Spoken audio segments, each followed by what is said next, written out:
Hello, Trevor. Hey, Jeff. Yeah, it sounds we were talking earlier today. It sounds like it's been a busy week for the both of us. Oh, it has. I don't know many weeks that aren't busy, to be honest. But that's a good thing to. It's a good place to be honest. It So is. It is. I've had the week off, so off of regular work, so I've been doing all my RPG work. So no rest for the weary. yeah, absolutely. Yeah, Uh, I've but been getting work done one of too. the things we were talking about was Fane of the Fly God, Yes. and which it kickstarted. Got some alternative plans for this.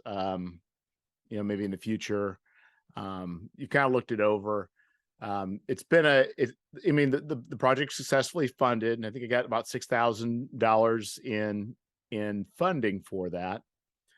It was a break even. I told you it was a break even project. I mean, it was like $1,500 in art costs and editing and just all sorts of stuff went into this. Um, so then it's going to be a break even, and I think you and Zach kind of come to the question is surprised it didn't do better than it did.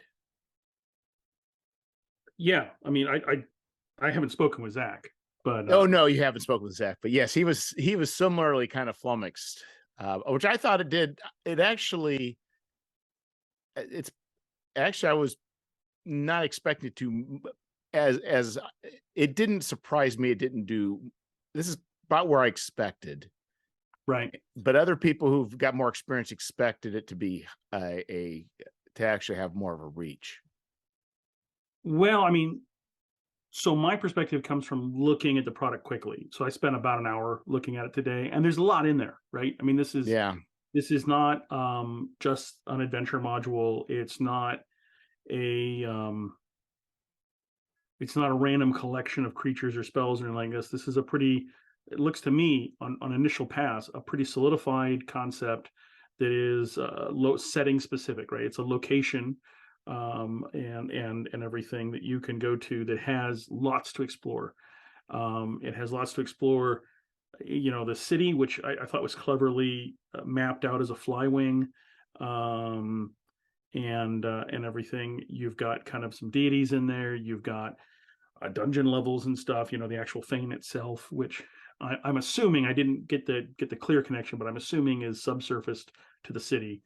Um, and then there's a whole host of kind of narrative material in the back that's really meaty, right? So this is something. If I was running a campaign and I wanted to run it using this type of material, I would sit down and flesh out that back end material and send players off to do things with that stuff as well. There's a lot there. I mean, Yeah, so I think the thing is, and I think the reason why you bringing this up right before we went on, you kind of this topic just kind of came up more as we just came on just a few minutes ago, is I think there are a number of reasons why, and I think rather than just it's not really just focusing on this particular book, but I think there's lessons maybe to be learned or questions to be asked that I think that are really probably pertinent to other people's projects as well. So it's not just a look at Fane, but I think there's a number of things of like maybe ways of re-looking at projects, launching projects, how you sell projects, um, expectations that I think are really kind of that could be applicable, um, for other people, for other projects too, and not just this particular case. oh, I agree. And I don't know how far down that rabbit hole you want to go if you've got a kind of a balance sheet worked up so you know exactly, you say you broke even, but where your costs ran out at and stuff like this, right? I mean, I noticed you had several co-authors, good co-authors, not people I'd never heard of before.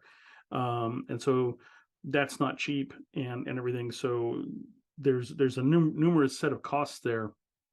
You also had two printing versions, which is something that I tend to shy away from if I can help it on a new project. That's just my personal perspective, though. Do you think that cost you? Would you have had more profit if you'd focused on one of those printing options? Okay, so that's a good question. So, in fact, this all started because of, and I think it's a very good question. And I will think that I, up to this point, was underselling product in a way. So I was originally going to do this as paperback. Yep.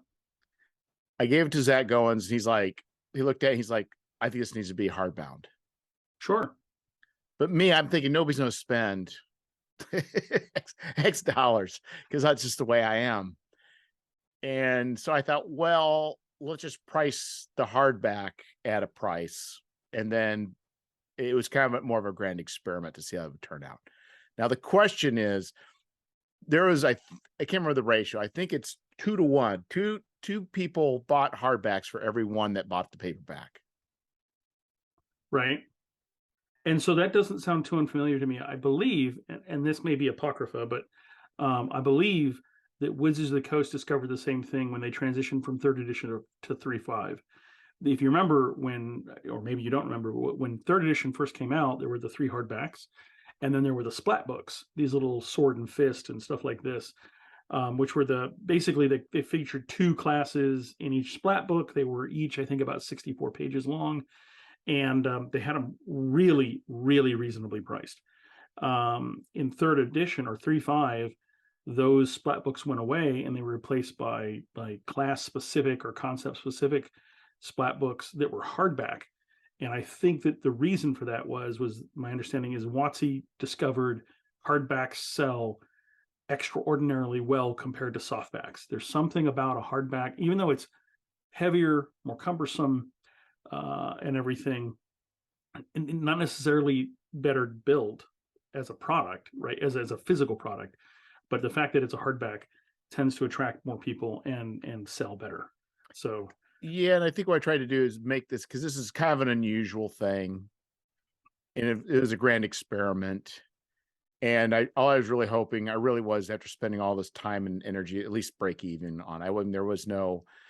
I think I was willing to definitely, I was convinced to try the hardback, but I think I was also hedging my bets by, having the soft cover as well. But the problem is, I don't know, this is what's hard, is so people want to know, it's just the cost of the book for printing. It's roughly, we'll say roughly $10 for the paper bound to go through Lulu. It's a little bit less, maybe $8.59. But it's about $15 what I've priced at Mixam for the hardbound. And so there's definitely more margins in the hardback than there's the paper. And I think that margin definitely helped me with the hardback, because I think if I didn't go with hardback, I think I would have lost money. So here's the question though, and this is something you cannot ask in Kickstarter, but are you working through BackerKit? Is that yes? So once you get to BackerKit, you can put some marketing questions in there and ask the softback people specifically, what prevented you from buying the hardback? Would you have purchased this as a hardback if a softback wasn't offered? And you can ask the reverse of that for the hardback people. What is it that attracted you to the hardback? Why would you have bought a softback if we hadn't offered a hardback?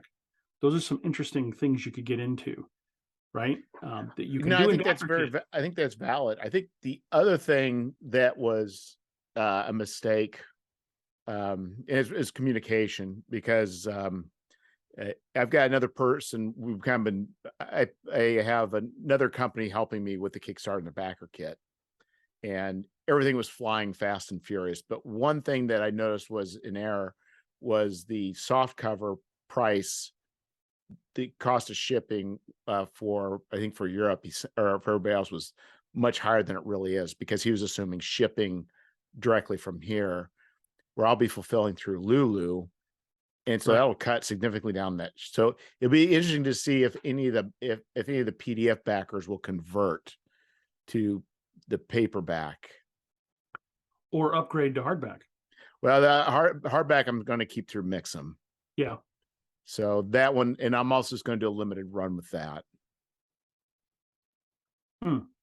So these are all things that we have to tackle every time we come up with a project, right? Yes. You envision that project, you envision it one way, but there are marketing realities and market force realities that can make your product wildly successful or really hinder it.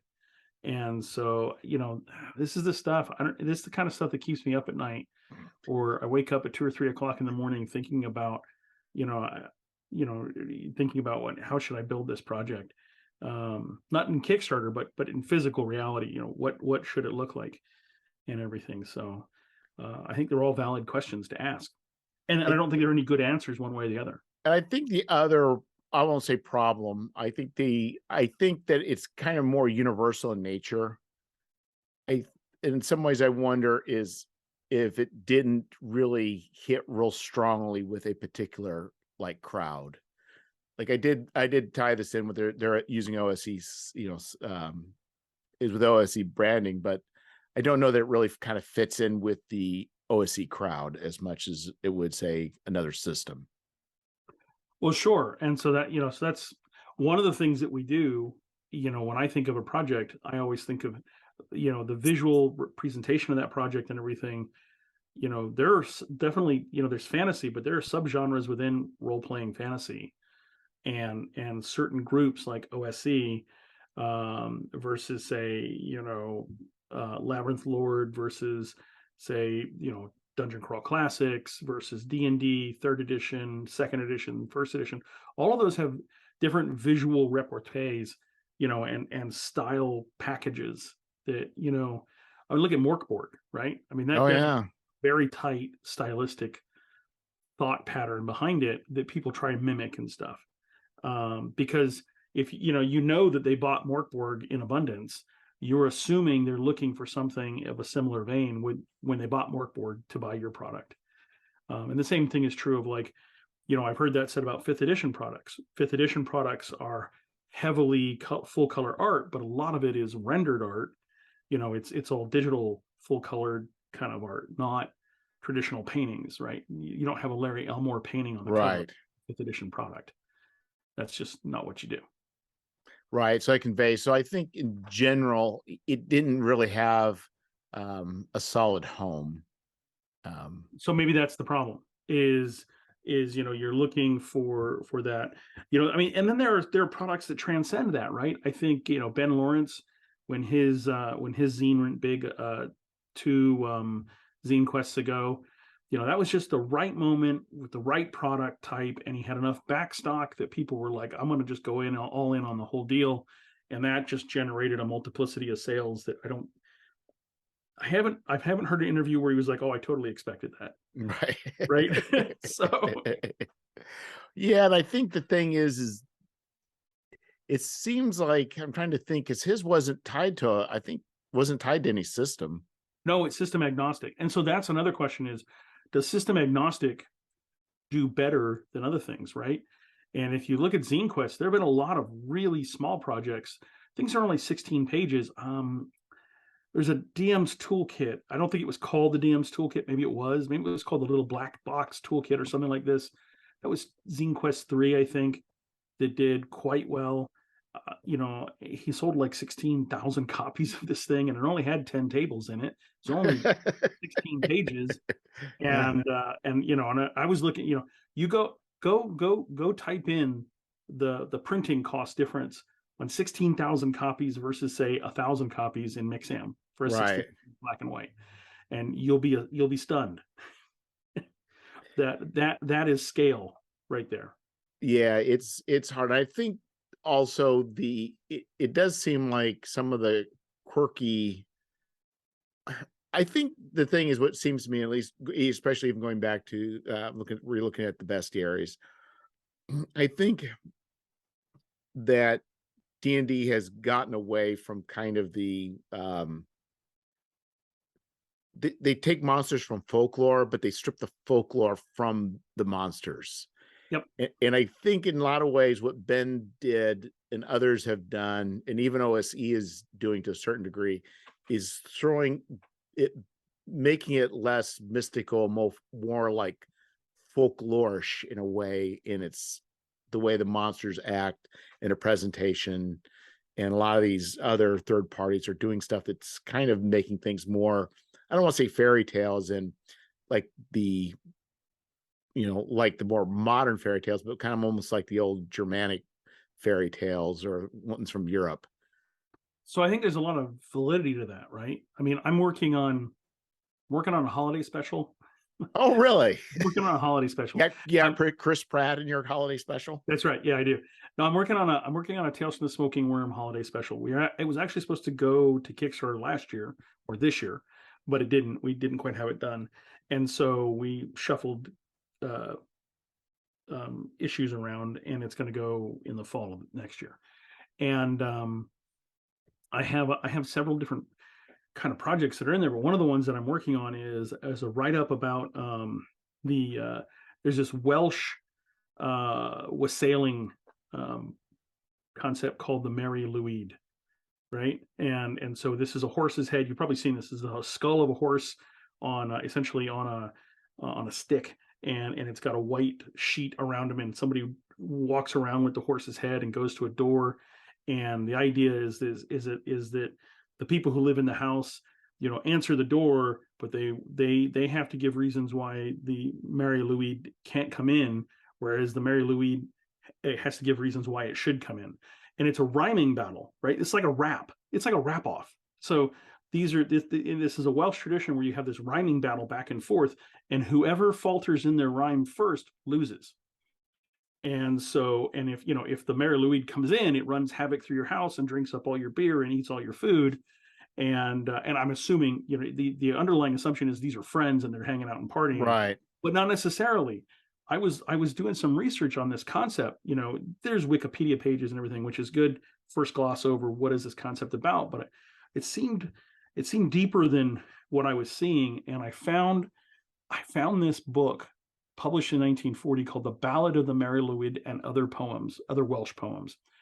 And this thing is truly a ballad. It's like 15, 20 pages long, talking about the what the Mary Louise is about, and everything. And it is this Welsh tradition that happens on the very last day of the year. So it's a rite of passage. It's a liminal state between times. So there's a change, and it recalls the dead and everything, and you're really calling back to your ancestors and everything, and the people who have died recently around you, and it's a way to commune back and forth with them. There's really interesting concepts in this ballad that are not presented on a Wikipedia page or any write-up Right. that I could find otherwise. And so, but that changes the tone of that concept, right? So as I'm statting this out and writing it up as an adversary, and trying to think about how you can pay homage to that and how you can make it seem to work correctly. There's a lot of thought that has to go into that. So that kind of folklore, though, that's really powerful stuff and can be used really well. And what I find, most important, this type of stuff happens all over the world. This is not just, they're not just traditions that are Welsh, and they're traditions that are Polish and Brazilian, and everybody has these folklore concepts, and so they're kind of a communal discussion. The Mary Louise happens to be, like I called it, a wassailing, and that is like people who wassail or people who walk around at Christmas. You've seen this before. You've probably had Christmas carolers come to your door at some point in your past, or you've definitely seen movies about it, right? Where the Christmas carolers come to the door, right, and they're caroling, and that's wassailing, right? And so that's coming and giving song tributes back and forth and stuff like this. It's actually not that different from trick or treating, where someone knocks on the door and asks for a trick or a treat. And so these are interesting concepts to play with. So, well, that was even I think about the Princess Bride. Was it Who's the Giant, Fezwick? Yeah, They were, while they're fighting, weren't they going back and forth and doing these rhymes? They were, right? Yeah. And so and it adds layers to the concept of what's going on. And not only that, but it presents something that's different. It's a different form of combat, quote unquote, right? You could see where that would be an interesting concept. How do you create a battle of rhymes, and what is the outcome if you fail, when one side fails? Because you will eventually falter. But well, what you could do, now we're thinking about this, now we'll try to pull it back here a little bit, but what you could do is you could provide the rhyme for the GM. Yes. And but choose a word list that they have to rhyme with that becomes increasingly difficult. You could do that, right? So you could start with a passage that is, here is how the wassailing begins, And by the Mary Louise have to do the first passage, you are setting the tone for the rhyming scheme and the rhyming words. And then maybe for every one they get right, it lessens or increases something. right. And so it could cost, like, I mean, if you fail, or you know, I mean, you don't want it to be like, ah, you falter and you just fail immediately. So it would be cool to use something like in Dungeon Crawl Classics, which is what I work in, maybe stamina or something, right? And so you kind of have a stamina pool and you're moving it up and down, or you know, maybe there's a target number you have to hit. You know, are you forcing your players to come up with rhymes, or do you just want them to try and rhyme and match that and give them a target number? Well, maybe they have to get so many rhymes right in order to make one thing happen. But if they get above that, then maybe something positive happens.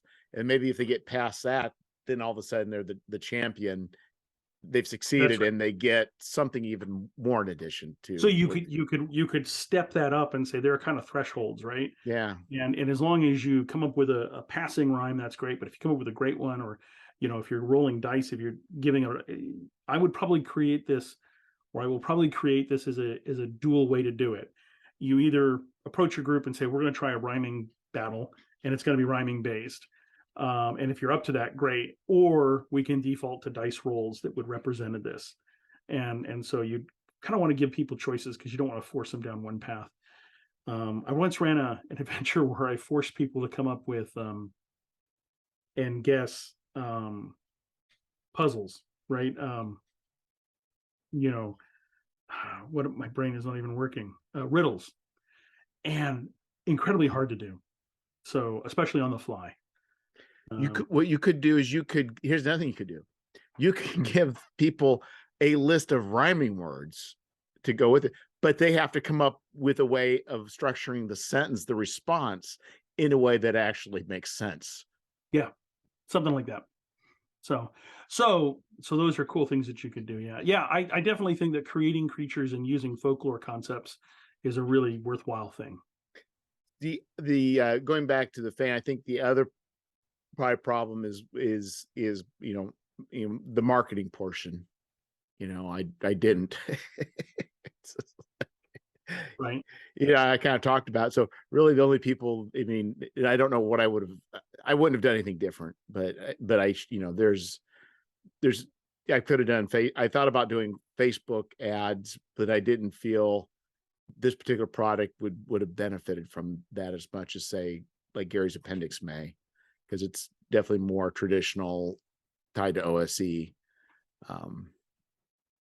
Well, and you ran that Kickstarter directly. So you ran Gary's Appendix in August, correct? Yeah. And then you ran this in Fane of the Fly God in October.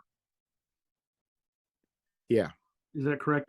So you hadn't handed over a product yet to the people you had just sold Gary's Appendix to. So they're a questionable customer base at that point, right? They're like, well, are we really going to trust this guy to deliver two products simultaneously?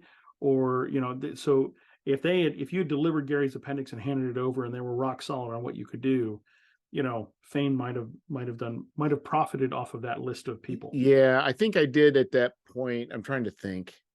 I think that could have. I don't think it did much. And I think what I need to do too is go through BackerKit or Kickstarter and just see like how many people that bought into this are actually, well, they bought into stuff in the past, right?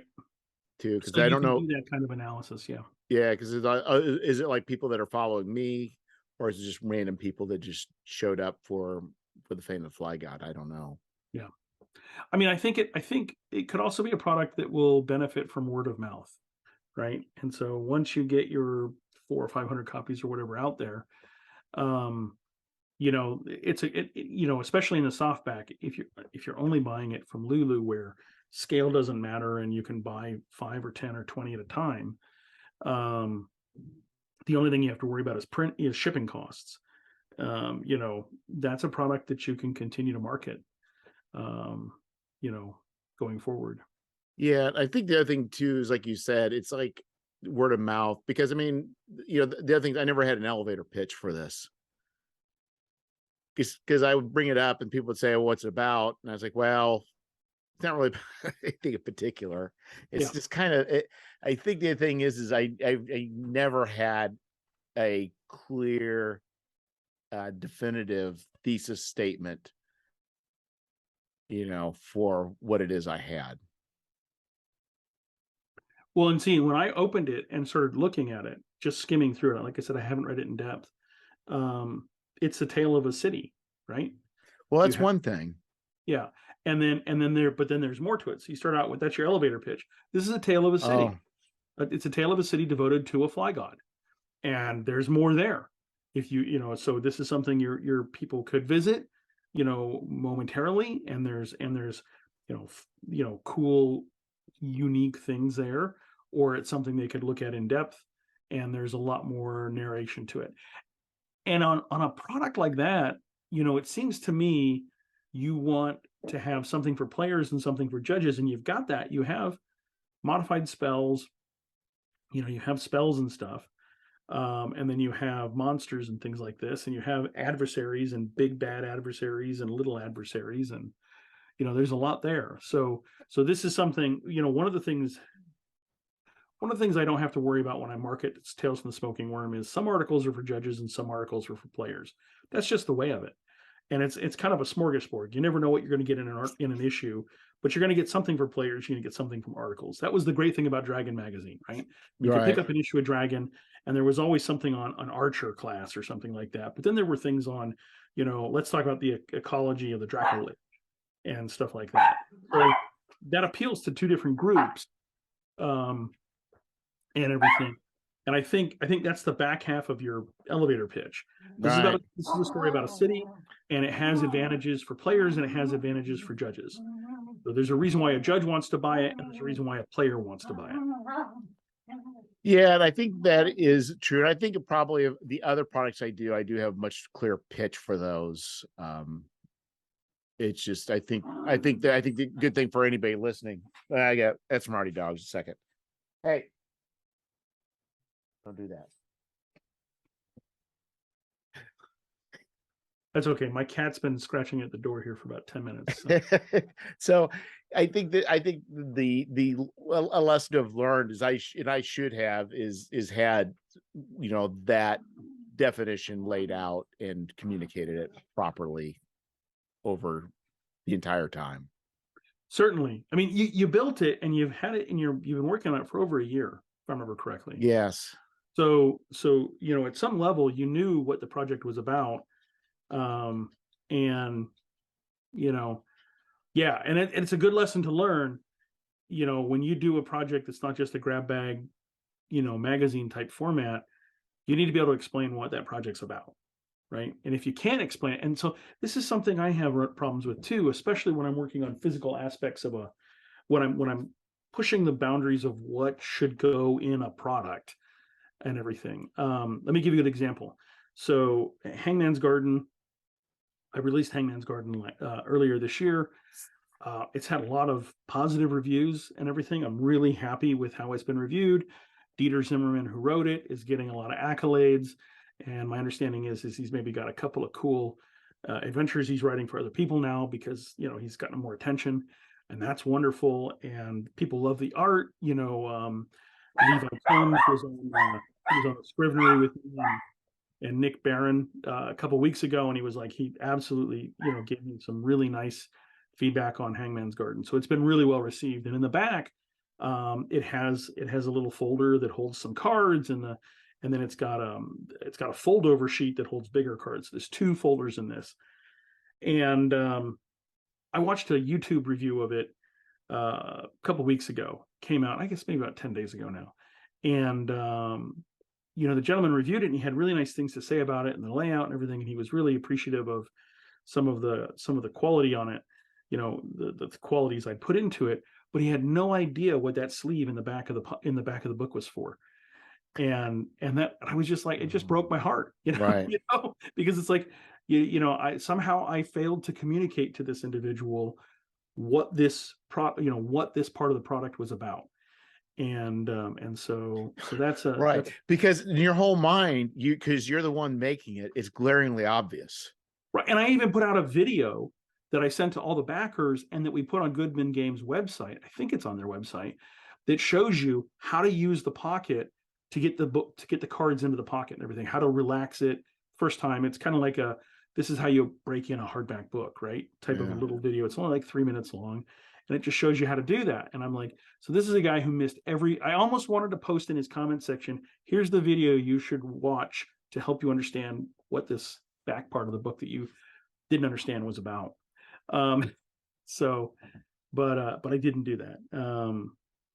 Yeah. So, I mean, communication, clarity of communication is really important in all these projects, whether it's a concept, the writing concepts that you're working on, or it's the execution of the physical product.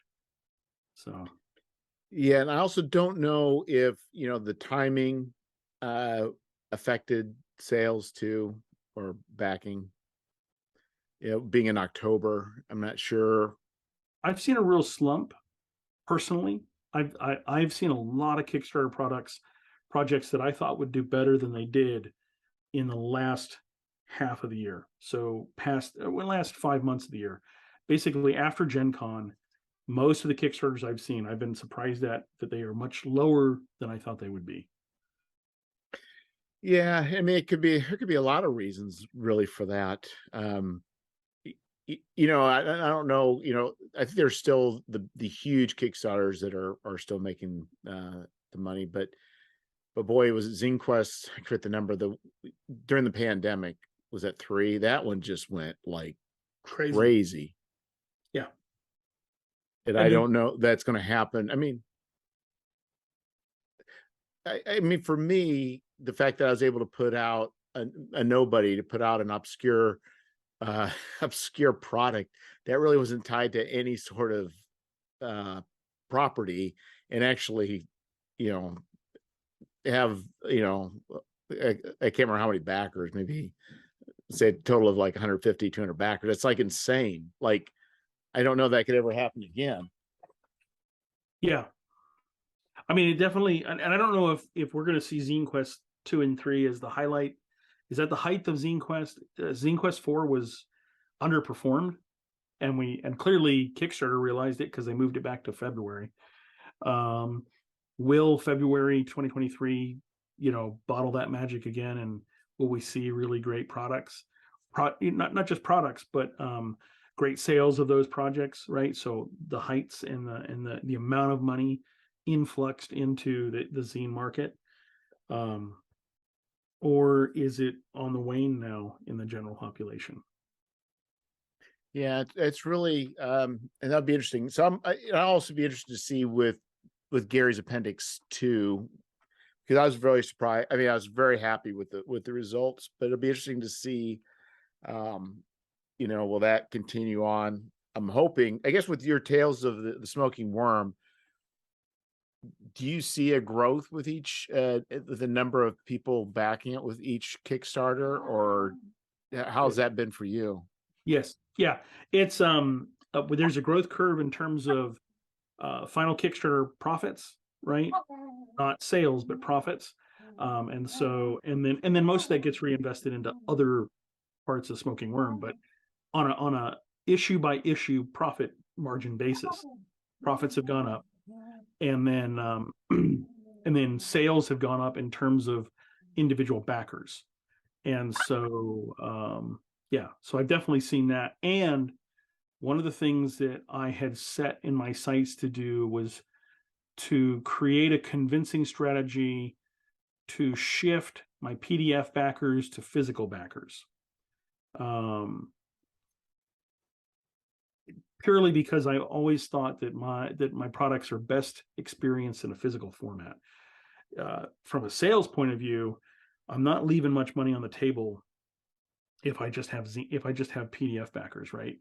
Those backers are actually, they're like kind of like printing free money, because I'm going to create the PDF anyway.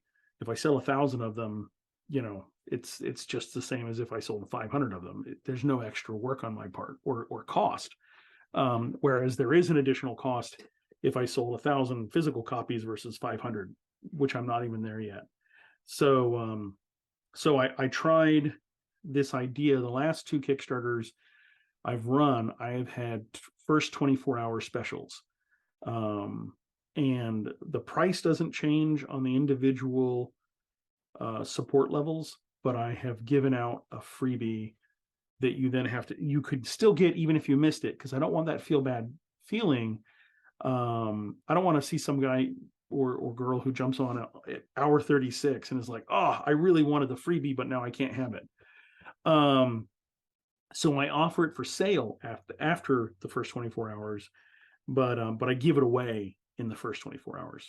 And so I've done patches. I did that for Hangman's Garden, and I did that for Tales from the Smoking Worm now. And and I saw my first 24 hours sales triple. Well, because I think what you're doing is you're taking those people who are going to anyway, and you move them forward because you're like, I'm going to get this anyway. I want the patch. Yeah. And then you're also driving the algorithm juice, because Kickstarter likes to see a strong start, and if they see a strong start, they will be more likely to promote it. So that's the goal, right? Mm. And I don't feel that there's any injustice or deception there on my part. No. Right? I'm giving something away in the first 24 hours, the first 24-hour backers, so they're getting something. Most of them, and you're right. I mean, the names are familiar, right? I look at those names and I'm like, oh, I know that person. I know that person. I know that person. I don't actually know them, but I know their address because I've shipped to it before. So I recognize the names. Those are the people who are jumping on in the first 24 hours. And those are actually the repeat customers that you want to reward anyway. And so, giving those rewards, I think, is a great thing. And then being assured, having the clarity to understand that everything is going to back, and it's going to back at the level you need it to pay the bills in the first 24 hours means that I can have very flat days and it's not as stressful, after in the middle of the run, right? Because I know I've already gotten to where I had to get to make everything, to make all the numbers work. And so there's a sense of security at that point. And so that feels, as a matter of fact, it meant for me the last couple of Kickstarters that in the very middle of the campaign, I could almost ignore it for 6 or 7 hours and not think about it too much, and not get anxious. So I don't know about you. I think you've talked about anxiety, the anxiety of Kickstarter timelines before. Yeah, it is. I think what happened was think I went the full month with Gary's appendix, and it worked out perfect because I had pause, because I think the buying amount was so low, and the PDF was cheap, the zine was regularly priced, but I think we're talking like a $15 or $14 product rather than a $28 product or a $45 product, that it continually dribbled in. Where Fane, I went too long, and there was that a good solid week of it's just like there's nothing happening. Yeah. It's like, yeah. And what I saw, so on the Smoking Worm, the last issue I did, normally I would see the first 24 hours to 48 hours gives me a third of all sales. The next 20 days gives me a third of all sales. And the last 24 hours gives me kind of a third of all sales. And there's a little bit of overlap there at the very end, but that's kind of the general trend, right? And so I would have a steep beginning, a nice gradual curve, and then a nice little tail off at the very end. And it may not even be much of a tail off. If you got a decent curve going, it's all good. And I see a distinctly different profile when I offer something like a patch in the first 24 hours. I see a massive start, and then I see a much shallower curve that continues to trend line up the entire time. Even with, it's got a daily dip sometimes, but the trend line goes up, and it's a little more shallow. And so but you've already made most of your money, right? And so at that point, I'm not sitting there in the middle of the run going, gosh, I really could use another $2,000 in sales. Is that going to happen? We knew that was going to happen because it happened in the first 24 hours. right. Yeah, it's definitely gratifying to see, that upward, even if it's more flattened, where you're seeing 100, 200, a day. It's like, oh wow, that's too bad I can't keep this going on forever. Yeah. but but boy, when it dips down, it goes in the negatives, or like the number stays the same, but then the amount goes down. You're like, what? And you're like, oh, the backer who backed at the high level dropped out. The person who bought the PDF jumped in. And you're like, well, Yeah, and I think so this was my seventh, I think it was my seventh Kickstarter, the last one I did, which was for the DCC character folio. And I think running multiple Kickstarters and having a sense of confidence in what those Kickstarters look like and how they perform helps too. And it right. helps with that feeling of crushing defeat when you've got people just dropping continuously. It's not as unsettling. And so, because you get some experience with that. And I always look at it and it makes me, sad to see my numbers go down a little bit or dip down. But I know that they're probably going to come up. And more importantly, I know that those people who usually make those decisions, they're not usually capricious decisions. They're usually, they've bought into the product. If they had buyer's regret, that usually happens in like the first 10 minutes after they've hit the support button. Yeah. Usually there's something that's happened in their life where they're like, I suddenly need that money to pay for a new refrigerator. Right? Yeah. Right? I mean, the other thing too, it's like, they considered enough to buy it. We don't know what's going on in people's lives. And even if later on, they're like, you know what, maybe I really just don't need one more product this month. Yeah. Yeah. I get my own. In fact, I forgot about one guy who I actually we up trading zines, but he was stating that because he was worried about buying the zine during while it's going on. So well, it's always going to be available. Like if it's between this and another zine, just go ahead and support somebody else for now. You can always pick this up later. It's like, it's just what we're presenting isn't life and death. It isn't. It's just gaming material, right? I mean, it's not like insulin or Yeah. it's like in the end, it's like, we all have choices, we all have things, we all have to weigh our decisions, and it's not that big a deal. And and for people to buy in and then drop out, I mean, it's okay. I mean, Yep. I get caught up in. I'll tell you what, I am very much a in a moment type person to buy things. So I can understand people have regrets later after hitting the button. Absolutely. And there are always products that I've supported that I get them and I'm like, oh, this is not what I thought it was going to be, or it doesn't quite live up to it. Right. And so sometimes, like I said, you have no idea what's happened. So maybe somebody's just gotten like 4 or 5 of those in the mail and they just need to take a break from Kickstarter. Yeah. My wife found out. Yes. Right. There have been many. There's a reason why they have the little word super backer after my name. Yeah. It's because I've definitely put the money right back into Kickstarter. And everything, that's a thing. But most people I know who create products on Kickstarter are pretty similar. They buy a lot of products off of Kickstarter.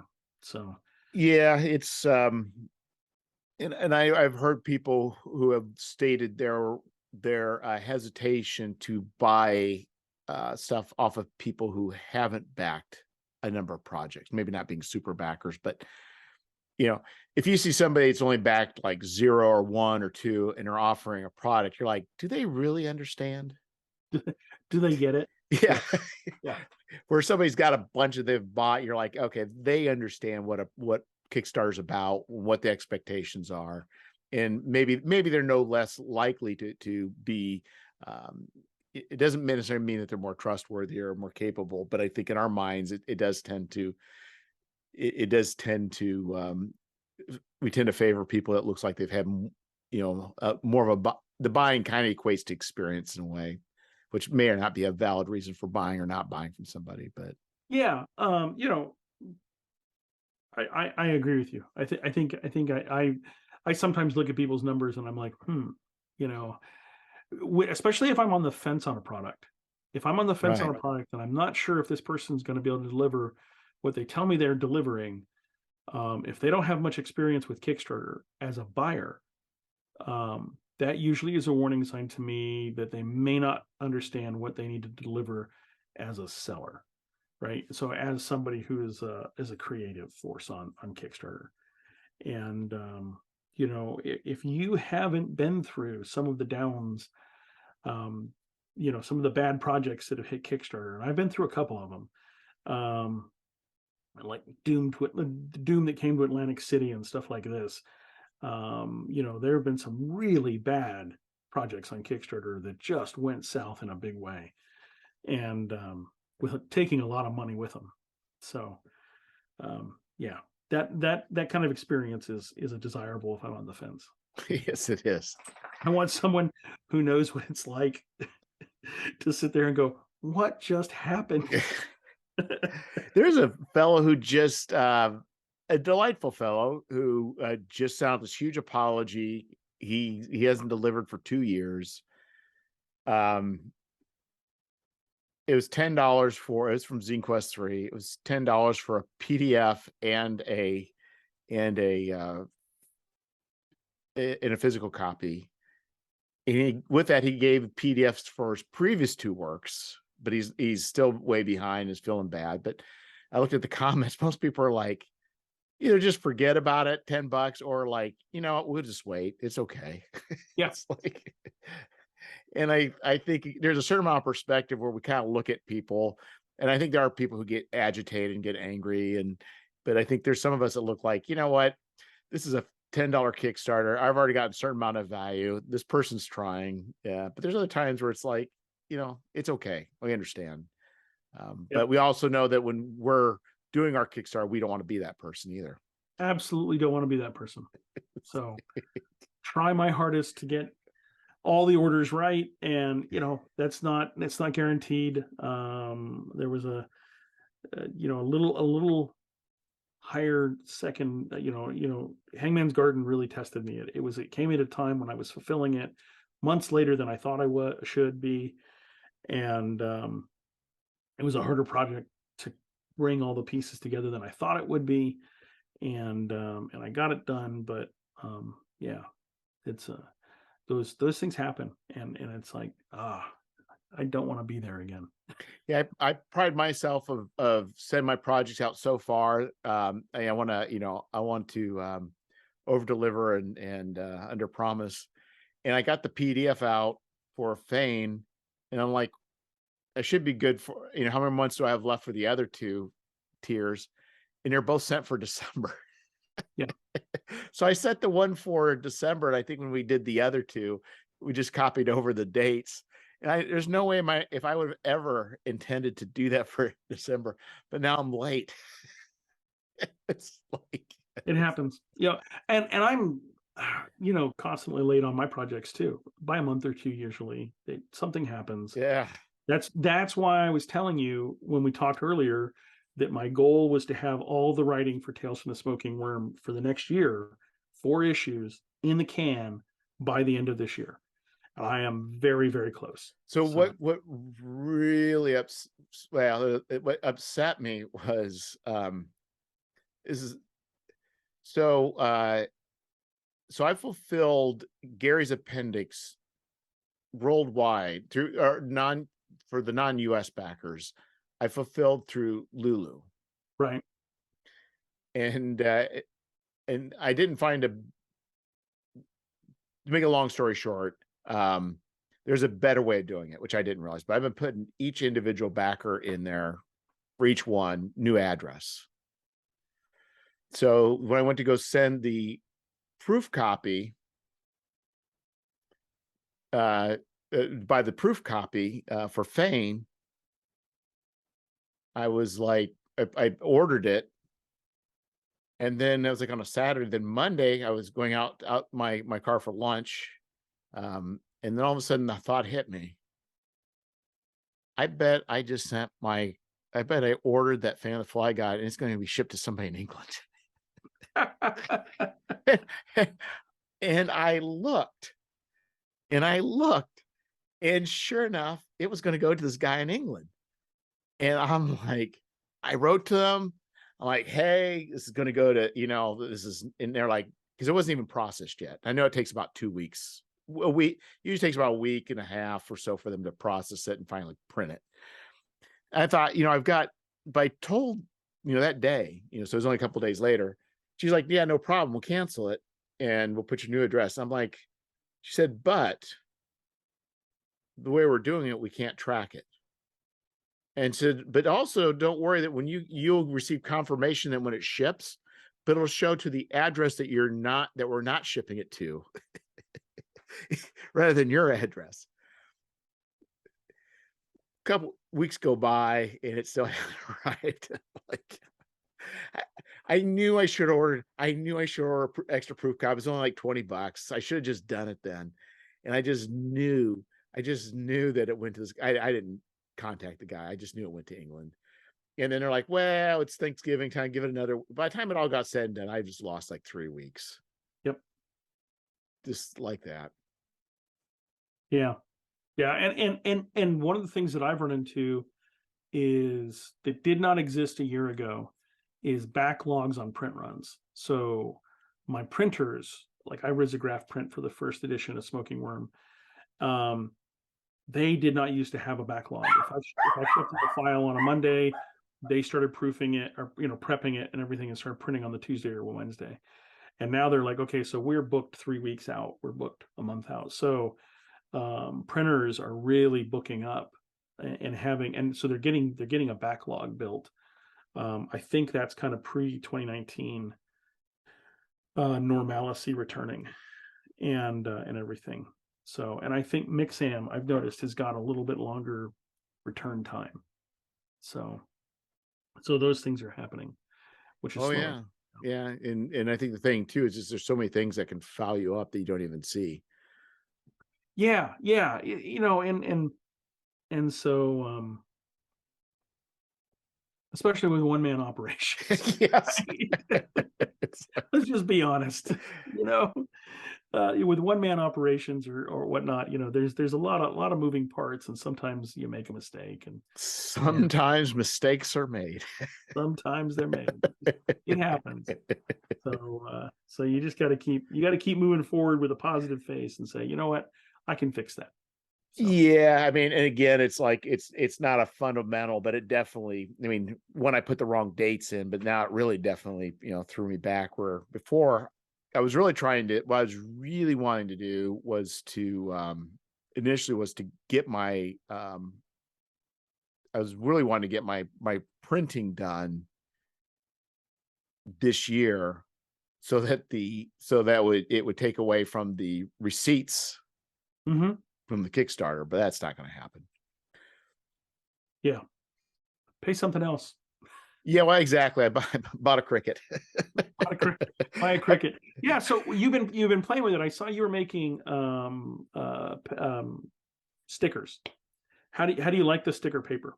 So the sticker paper worked out fine. The first one, I switched over to photo black, and for some reason that black turned out very dull. I'm not sure what the deal is with that.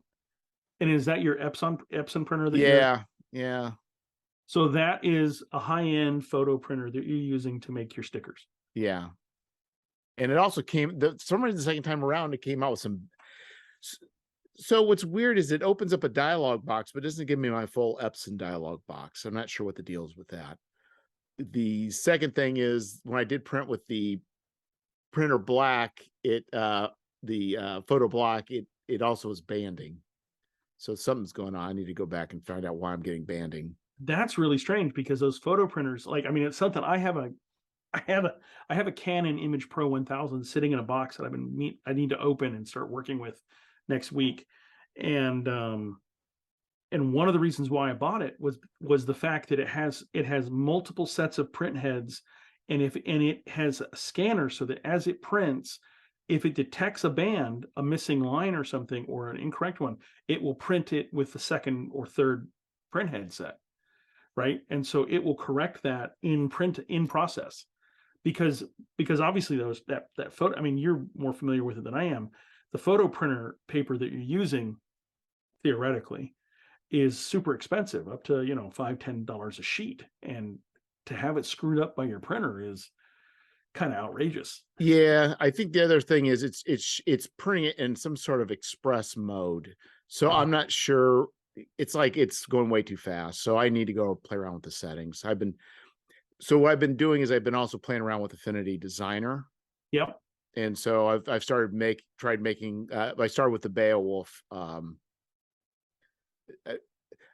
still can't figure out how I want to do it. I did the Traveler's got the Mayday Mayday. This is the Free Trader Beowulf. Right. So I was trying to do some sort of insignia. So I've been playing around with designer, trying to get some of my chops with that, so that I could try out some stickers. I also went through Midjourney, created some nonsense with Midjourney.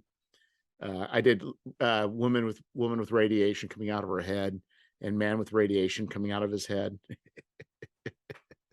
and some odds in it. I took some flies too. So I've been playing around with how to create the graphics in a way that you can print and then cut. Yeah. So I mean, I use my Cricut differently. Obviously, I use it to make the sleeves that I use that I then paste in my books and stuff that hold cards and everything. And I'm hoping next week to get to. I have a new sleeve that I have to make. It'll be 4 inches by 6 inches, and it'll go inside of a normal book and allow you to have like something that you take out completely. So issue 5 of Tales from the Smoking Worm has a random dungeon generator for a monster that I created back and published back in issue 3 called the Tentacular. And so this is the Tentacular Nest. It's kind of like a little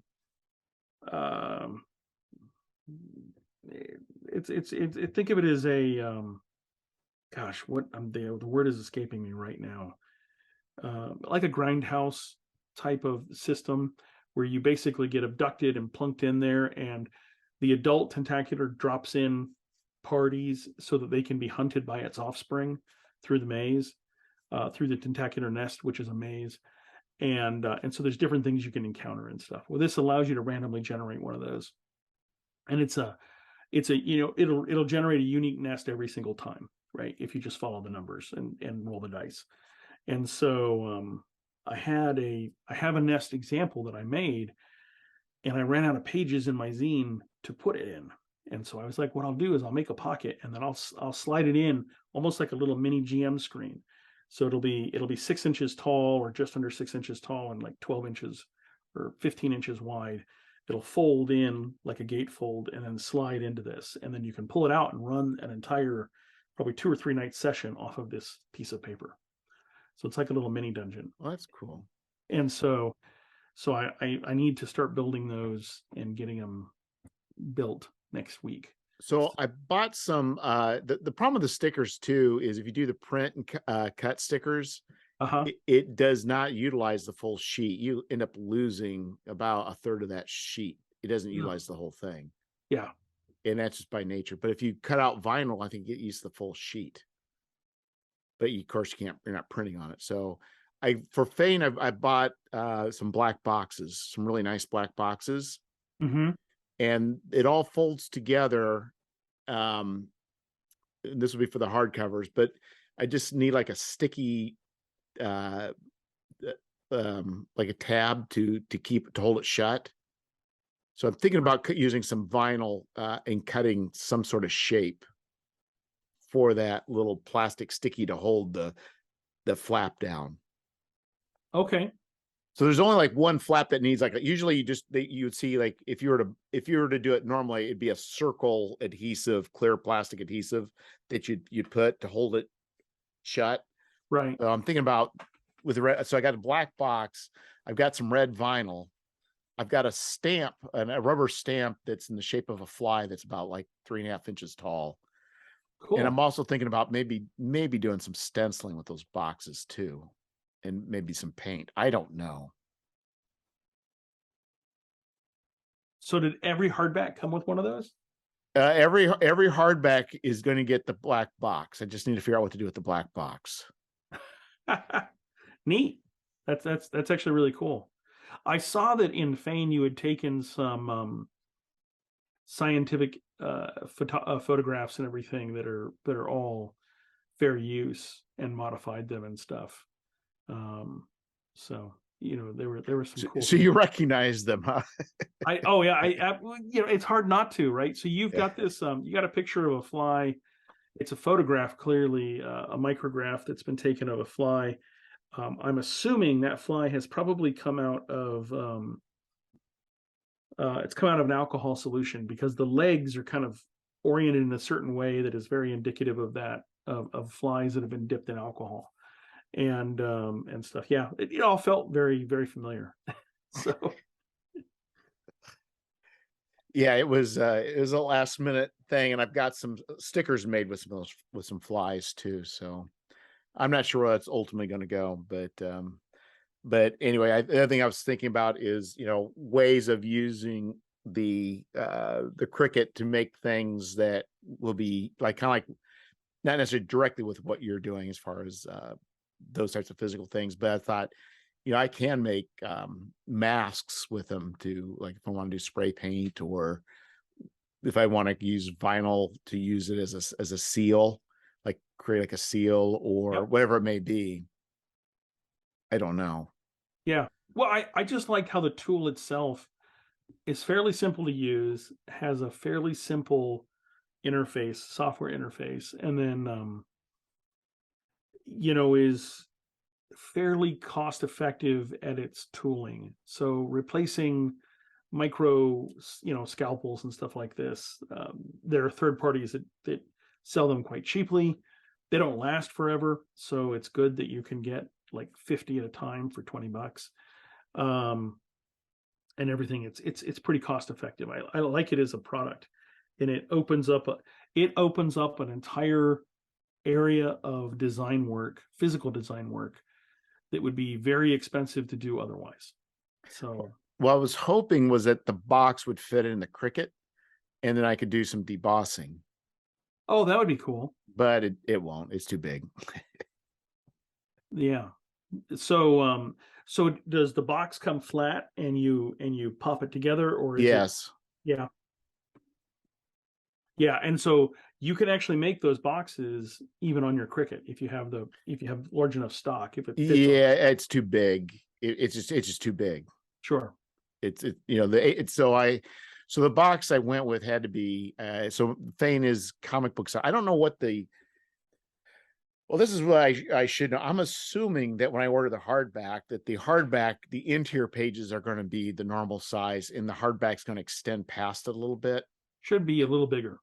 Yeah, so it's an 8.5 by 11 is the interior, where the Fane is the comic book size, which is was I say 6 5/8 by 10.25. Yeah. So your hardback is bigger, huh? Well, I would assume so. I don't know.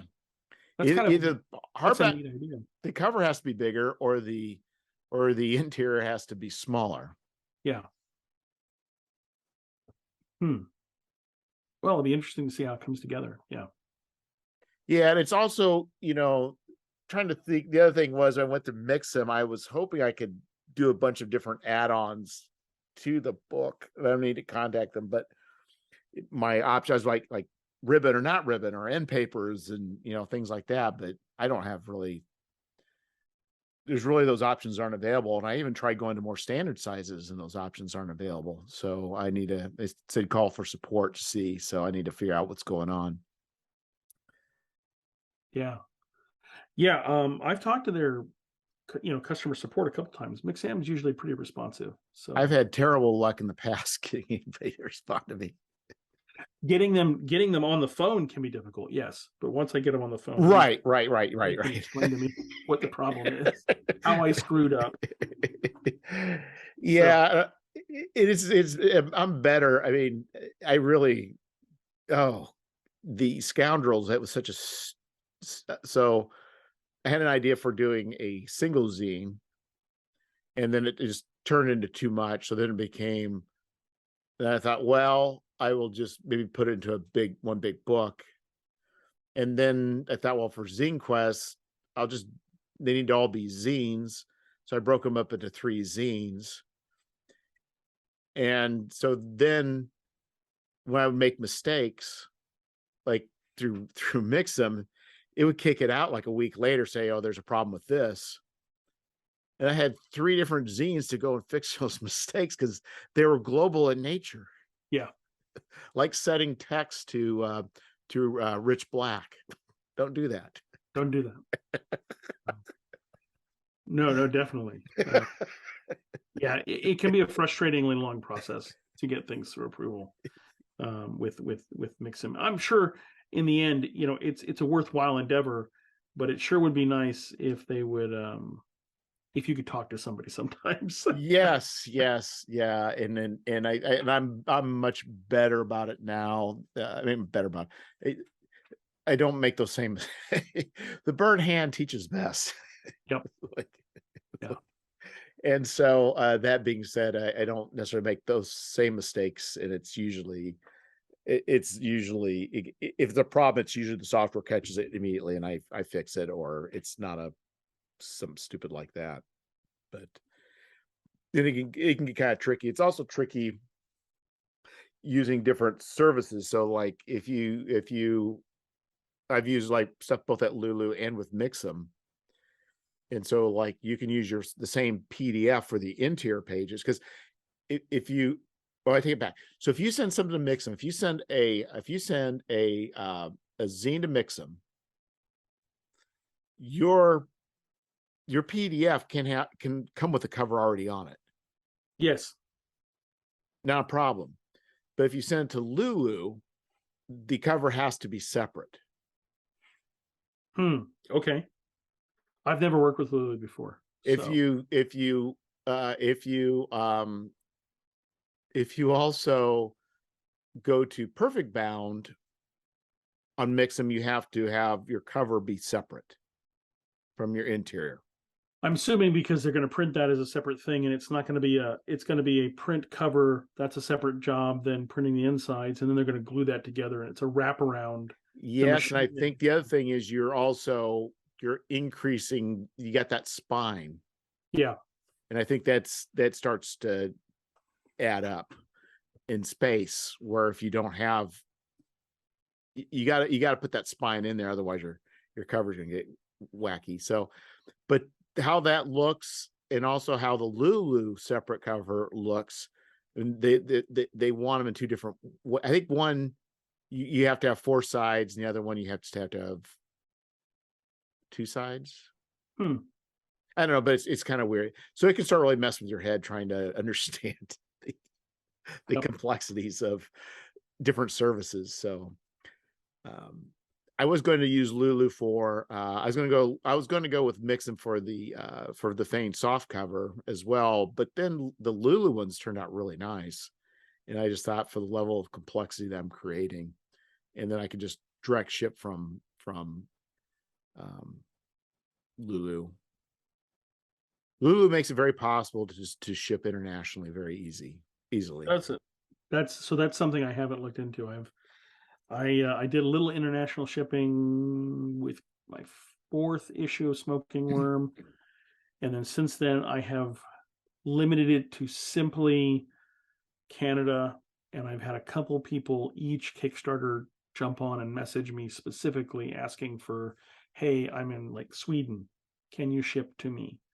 And then I would go back and look up a custom price for them based on what they wanted and say it's going to be this much, and then they would accommodate that. Yeah, it's really, if you do Lulu, because they've got different fulfillment printers in different countries, you can send it to the UK, anywhere in the UK, for about $5. Canada is about $8 or $9. Most of the world is $8 or $9. Philippines and Japan, that can run you about 15, and then I think Australia is about 10. And Lulu doesn't do saddle stitch anymore, is that correct? No, they do saddle. You're right, they don't do saddle. No, they do saddle stitch. Yeah, Lulu does saddle stitch. One bookshelf doesn't. That's right. Okay, maybe that's worth looking into, because that is definitely a problem that I've been having. So yeah, and so that's where I'm also looking at for, is an easier fulfillment. I mean, if I can also not have to I think what I'm going to always do is for the U.S.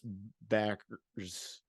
Yeah, I don't know. It provides an option. I mean, sometimes it gets complexity with inventory and different. So I had two different tiers for Gary's appendix. I had U.S. backers. I had non-U.S. backers. I had the for some reason the U.S. backers. Some people in the U.S. I don't know. I thought we had the gate set up, but we didn't. But they got into the other. It's like stop it. So, but you can with Lulu at that point is now I feel comfortable with setting shipping rates and just have one tier, and then being able to some will be going through Lulu International, and the ones that are US I'll probably just do those separately through Mix'em. Sure. That's interesting. It's worth looking into. I don't know. Yeah, I have to think about it some more. But yeah, I think with the perfect bound, I think Lulu does a great job. I think with the saddle stitch, I'm not 100% sold on the Lulu. It just it just came out a little odd. But I've not had any complaints from anybody I sent it to in the world. It's not like 53 copies. Nobody's complained about. True, 53. No, I think more than that. I don't know how many I sent worldwide, even though I've did it twice because of a mistake. I printed out a PDF, uploaded it. It was missing 3 pages in the back. wow. I thought they made a mistake. I don't know how I did it. I do not know. But because of that, I had to double ship all my foreign backers. Oh, that's painful. Yeah, it was, but it wasn't horribly. I mean, it wasn't devastating. It was costly, but not like devastating. So, well, good. So we've come to the end of the year. Both of us are finishing up projects. Mine are going to ship in January, and I've got 2 Kickstarters. You've got Fane that's still being resolved. correct. And then you've got do you have a project for Zine Quest, or what's your 2023 look like? Yeah, Gary's appendix 2 is all the writing. Well, that's not true. Zach's going to just a tiny bit, but basically all the writing's done. Mm-hmm. Most all the artwork's done. I've commissioned the cover, so that really should be pretty much. It's going to copy editing right now, so that should be. I should be ordered proof copies. I should have proof copies ordered or in hand by the time Zine Quest comes around. Nice. So that's a definite. So what are you?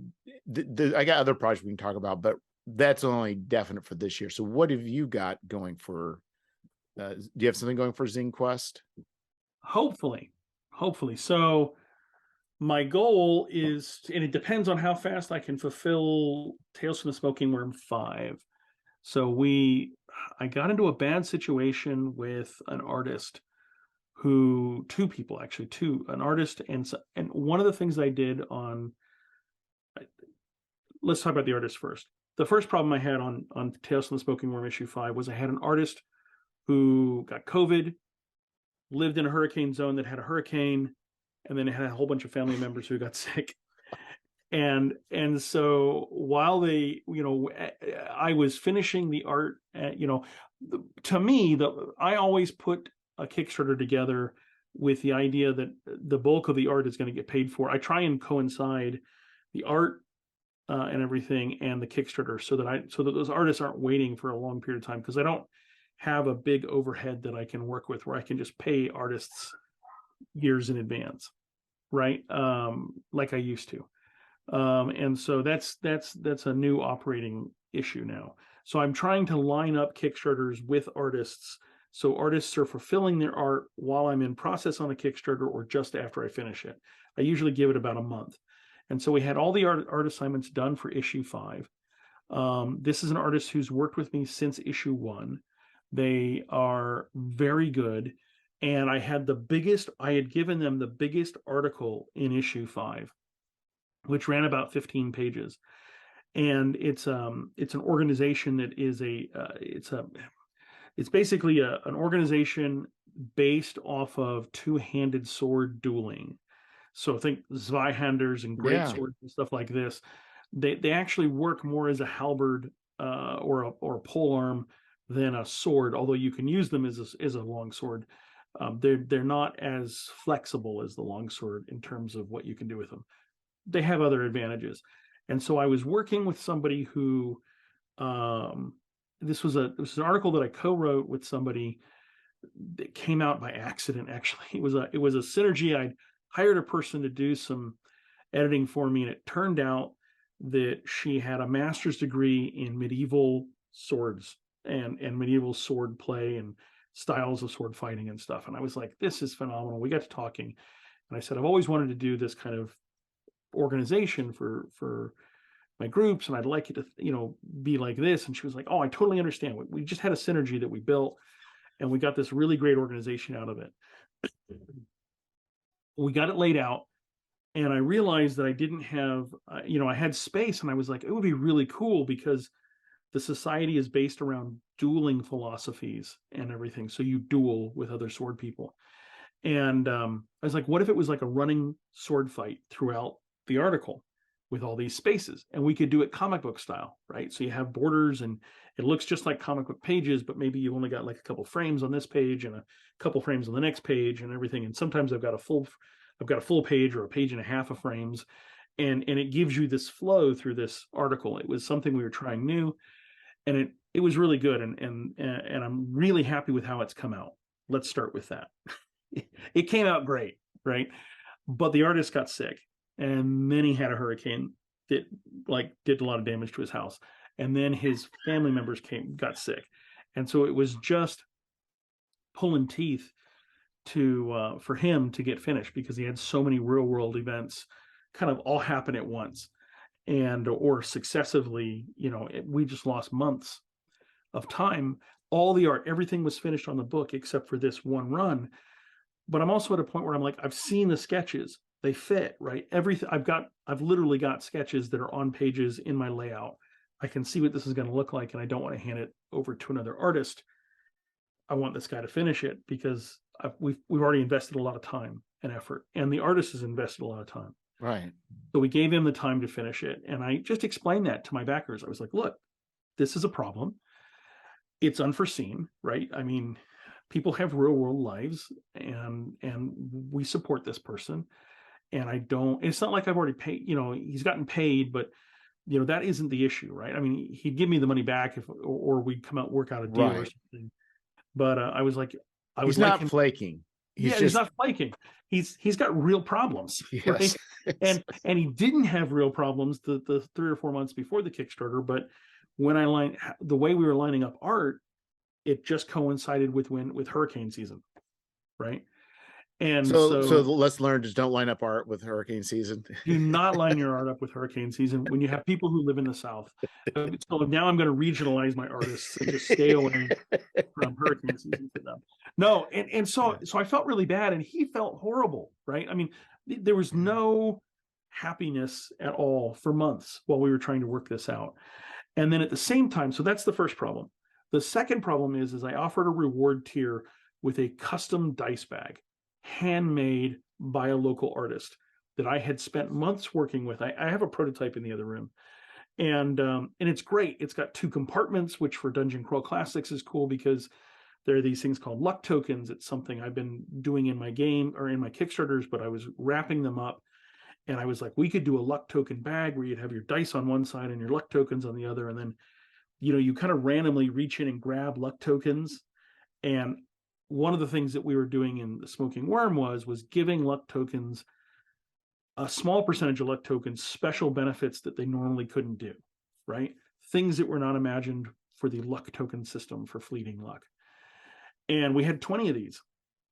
And as I finished up, I was like, oh, I would really like to offer this option of, one last universal luck token that's not special that you then dilute your pool with. And then the dice bag. I think the dice bag would be cool. And it's got presence, right? I mean, it's beefy. It's 8 inches in diameter and 10 inches tall. And, it's a really big dice bag. And like I said, it's compartmentalized. So there's really 2 dice bags in there. And I had worked with a local woman who was great. She's a good seamstress. She had it. We had a prototype and we'd been working on it for 6 months, right?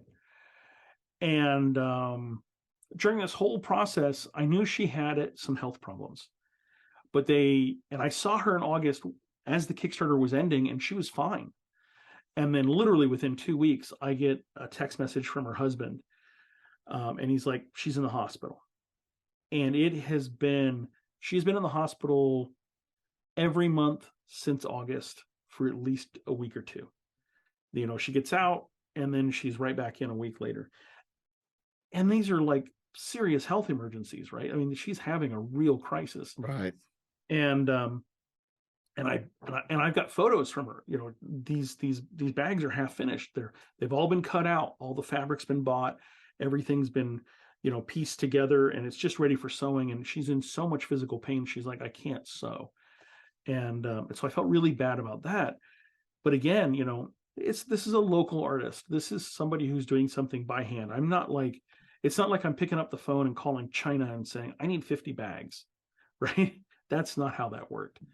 And so each one of these were handmade or will be handmade. And so her health emergencies have come to a boiling over point in the past month, but it sounds like, talking to her, that she'll be much better. They're expecting her to finally recover and be able to do things in about 2 weeks.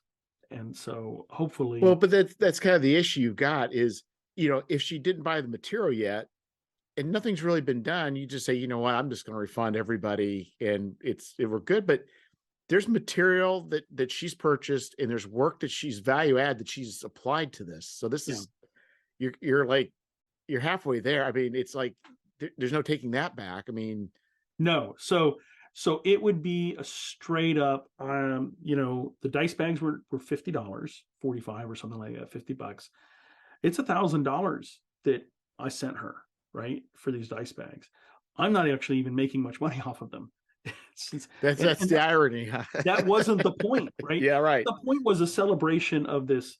I was going to end the tokens and I wanted to end them with a bang. And so issue 5 happened to be the issue where that happened. And like I said, she'd been doing very fine. She and I had been working on that project for 8 months. We had been doing prototypes for 8 months before the Kickstarter started. And I have 2 prototypes here at the house that were the final approved. Yes, this is exactly what I want it to look like. And I mean, so it wasn't like it was a short project. This is something I had envisioned the process. I had thought about it. It was well embedded into the Kickstarter concept. And I didn't expect to sell hundreds of them. I expected to sell about 20 to 50. I sold exactly what I expected. And it's a cool idea, right? I mean, they're really, really cool. And so I'm just I told people, I'm like, she's sick.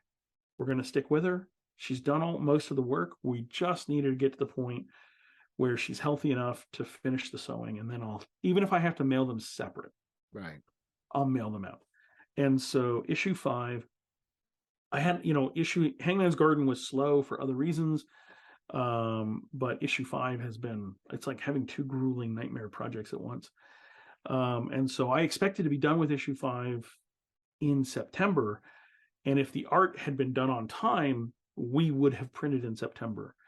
And instead it went to press a week ago. So but that's the one you're waiting on, the dice bag. We're still waiting on dice bag. So it worked out okay then. That worked out okay, but only for 20, so I've only got 25 customers who are waiting on the dice bags. So it's at press. Oh, I see. It will ship. I was waiting on the art for everybody, obviously. Oh, right. And so there were 2 holdups. One of them is resolved completely, and they look great. I mean, they really did come together as I wanted them to.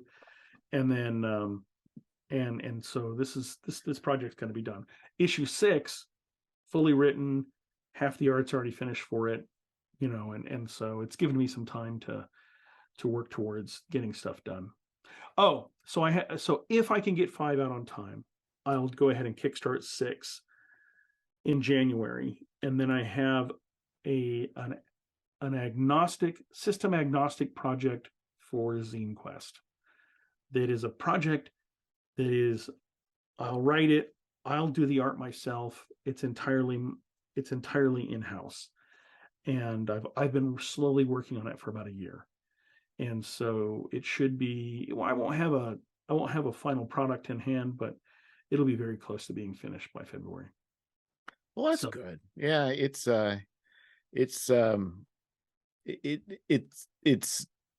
especially around multiple projects, and it's hard to kind of keep things spinning and going, and there's so many things that just seem to come about that can derail you. Yeah, and the problem is that derailing one project can sometimes bleed into another project, and so those are real issues. I certainly respect people who have run into problems and say, I'm going to stop everything and I'm going to do nothing until I've got this project finished. They have my respect. I ran another project in November, the DCC character folio series, and that has been done for a year. I've actually been playtesting. I've been using the character folios for over a year and a half. I've had the art and everything finished for them, and I was just like, look, this project's just sitting here. I might as well it's all ready to print. And the only thing I did with that one that I thought was a lot of fun, and I got a lot of response from it, was there was the main character folio, which is about it's about a 20-page booklet for Dungeon Crawl Classics. That's huge. And then there's something called the legacy system in Dungeon Crawl Classics. This is an ability, or it's a way for people to go to conventions and take their characters from con to con to con to con. And it's very much similar to the RPGA system when you played like Living Greyhawk or Living Forgotten Realms in the past. For 3rd edition, your character basically fills out a little notepad that says, hey, I played in this module. Here's the judge's signature. It was at this day, and this is what happened to me, and I get this many XPs from it. And so all the XPs are standardized across all the Goodman Games modules. This is all available online. And so I was like, one of the cool things about this, I actually don't have one in here to show you. I've got a whole bunch of them out in the other room, but I envisioned the folios so that they could merge together. So you'd have a character booklet, you'd have the legacy folio would go in a band, a nylon band, like a hairband would hold it together. And so those hair bands, I actually bought all the materials and have been assembling those from scratch myself. I have become very proficient with nylon band technology, and something I never thought I would ever work with, but it's been kind of fun. And then the last folio, because there were 3 little booklets, character booklets for this project, was the party ledger. And this is something that is a party character sheet that allows you to track items you've recovered from a dungeon, your money, your diamonds, and all that stuff, right? But then also hirelings you've hired as a group, properties you may have taken over or purchased, and it allows you to keep notes there for those. And then it has a whole host of kind of party level logistics, right, tables and everything and stuff. It's really system agnostic. But what I did was I said, look, I've got it done, but I found this little loophole in Mixam, which is where I'm printing this from, where the cost to print 4 pages, because they're not very long, these are just little booklets, the cost to print 4 pages is identical as the cost to print 8 pages, or 8 pages is the same as the cost to print 12 pages. Yeah. It was a weird loophole within the Mixam system. And I was like, so I'm willing to do 4 more pages because it won't cost anymore. I'll build the tables and everything. And I opened it up to discussion on during the Kickstarter. And so I would post pictures of the tables, and I'd say, does this work, or should we change it? And then people would comment. And so I got dozens of comments. It was really fun because lots of people had opinions. And then I would summarize it all up, and I would make an adjustment, and I would post another update that was they were the party ledger updates. And that ledger update would be, here's the progress I've made, right? So here's the newly envisioned tables. What do we think? Did this solve those problems? And that came, so I had this, and I knew it was contained, right? Because it's only 4 pages. How many more things could I come up with? Or players, how many things could they come up with? And so very quickly we settled on what should go on there, and I got it worked out. And about halfway through the Kickstarter, that was pretty much finished. And so that was kind of fun. So all those are getting printed right now, and I'm just waiting for them to come back, and then they'll ship right out. They're just simple stuff. So yeah, that's and I think those types of sheets too. This is where a lot of times we're I know for some, I guess I always wonder about scaling it to something like with Roll20 or to Foundry, because those would be areas that things like that would be very handy as well. Yeah, and so one of the things that I got was a whole bunch of kickback from backers on initial kickback, because for the folios I offered no PDFs. I'm like, I envision this as a physical project, right? It is a physical thing. If I were to do a digital character sheet, it would not look like a form fillable PDF, because frankly, they're inferior to what you should be able to do with a digital thing, right? Document tracker. I'm like, I would create like an app and let you track your stuff through an app, which would be much more user friendly and much more friendly on a phone or an iPad or something like that. And I've got friends who can do the programming for me. Maybe I said maybe down the road I'll do that, but that's not what this project is about, right? This project is about the physical concept. And I don't have much experience. Actually, I have zero experience effectively with Roll20 or the whichever the other ones are. Foundry. And then there's one more. I can't remember what it's called. And so yeah, maybe that's being a Luddite, right? Well, there could be, but I think there are DCC people in that space that maybe you could leverage. Yeah. And I think it was telling, because I only had 80 backers. It was a very small Kickstarter. I wasn't expecting it to be huge, right? It's a very niche product.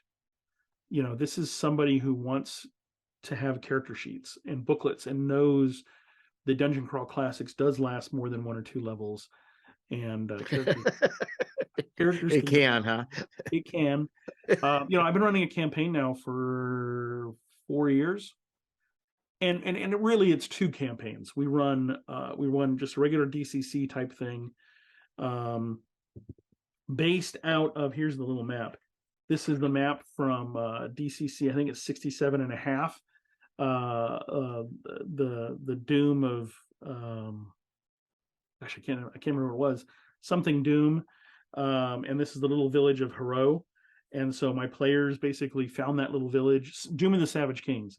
My players found, basically saved the village and said, we're going to live here. And so they've taken over, and there's little notes on there as what houses they live in and stuff. And one of them sat there and colored it for me while we were gaming one night. So I've got that campaign, and then we play DCC Langmar too. We just kind of swap back and forth between them. So, but those are 5th and 6th level characters. Those not hard to play that game. Right. So, yeah. So I'll do. Let me sum up. I have this system agnostic booklet. It's called Astral Visions, or Astral Vision, I think actually is what it's going to be.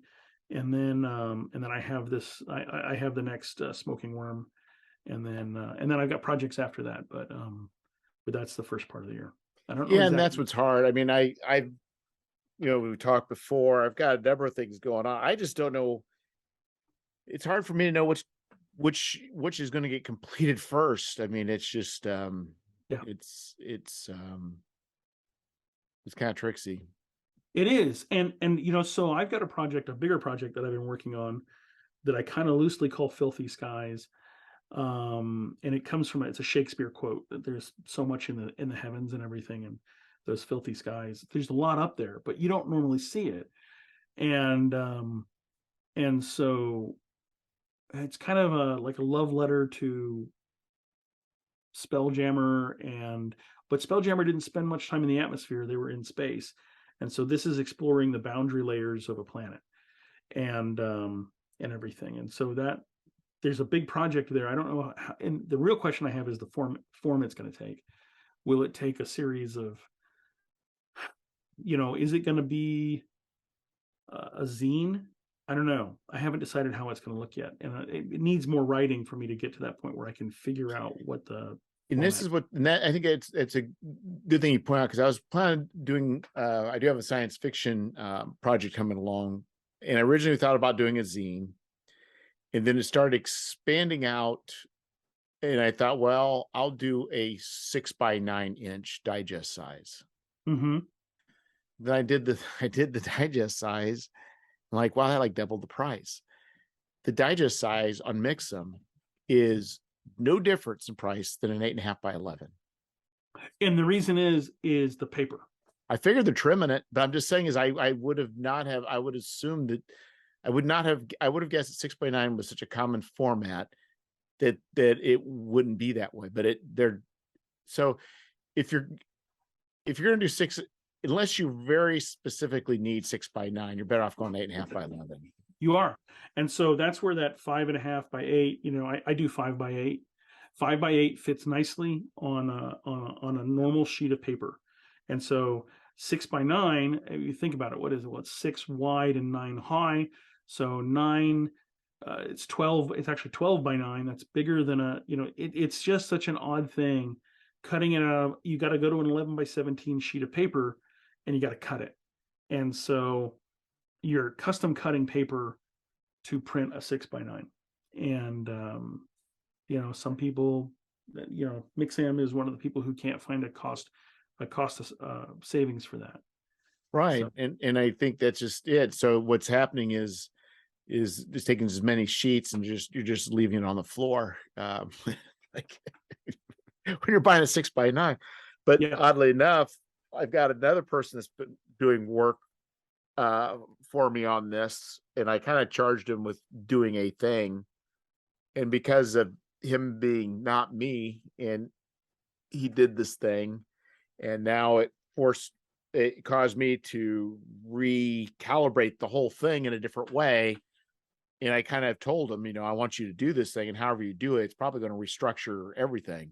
And because of that, and it's like, okay, back to a zine, but it's going to be 2 zines. So now I know how to divide this thing up. I got the structure. I just couldn't figure out the structure. Yeah. And that's what's and hard. That's what I'm looking at is I really don't like the idea. I like the idea of having a book at some level, but I also like the idea of almost traveler style, maybe having a box set with like 3 books in it or something, like a starter box, and then adding, copies as extra zine sized things as I go. So that might be the structure that I go for. Is the initial product will be a box with zines in it, and then everything else will be additional pieces that you add in. I certainly like the original Traveler format. So yeah, it works so well. It really does. Yeah. And then it also, the real genius is not just that it was in those booklets. And I'm sure it was everything that was done, at least originally, was for cost. That drove every decision. But the economy of words, the economy of the system, to reduce a fairly complex series of different systems together in a cohesive unit that works and is readable in that short amount of space is absolutely astounding. Yeah. Like, you can do it all. You can generate worlds, generate systems, you can generate NPCs, you can generate creatures, you got trade, you've got build starship. I mean, like, I don't know how he packed it all in there. It's like, yeah, it's impressive. And so I'm kind of, I think I told you that I bought, last time I was at GaryCon, I bought a Traveler box set up at Noble Knight, and I've been looking at it over time, trying to think about, maybe that's the way I need to go. So yeah, it's it can give me some food for thought as well. Well, I think we're hitting the time space continuum, because I think we could go on round 2, but it's hitting. Not a problem, Jeff. Not a problem. So you can only do so many 3 hours RPG Oh, ramblings in a month. that So, was insane. That was insane. but it was good. I don't know if I told you, but I listen to RPG ramblings while I'm doing chores in the Yeah. morning, and so it's nice. And so that 3 hours was great because it got me through a whole week. Like 20 and 30-minute blocks, Oh, good. and everything. So it's kind of like having a morning radio show or something to listen to. Well, and the thing is, it really did ramble because we got to a certain point. I was ending the show. I just wanted to keep it going, and then, but when I went back to, I couldn't find that division. I kept scrubbing, trying to find that spot, and I couldn't. But then I realized there's also stuff that we talked about that still we went back into talking about publishing, and so it's like, I thought, well, just it is what it is. It is what it is, and I like that. That's the power of the format, right? Yeah. So I mean, it really is supposed to be a ramble. I mean, we certainly started on a different topic, although we kind of had a theme of Kickstarter throughout. So yeah, We did. And maybe next time we could talk about our little black books that are put in boxes and are doing well on Kickstarter. hopefully so. Hopefully so. All right. Well, that sounds great. We can pick up whenever you want. Excellent. Thanks, Trevor. Not a problem, Jeff.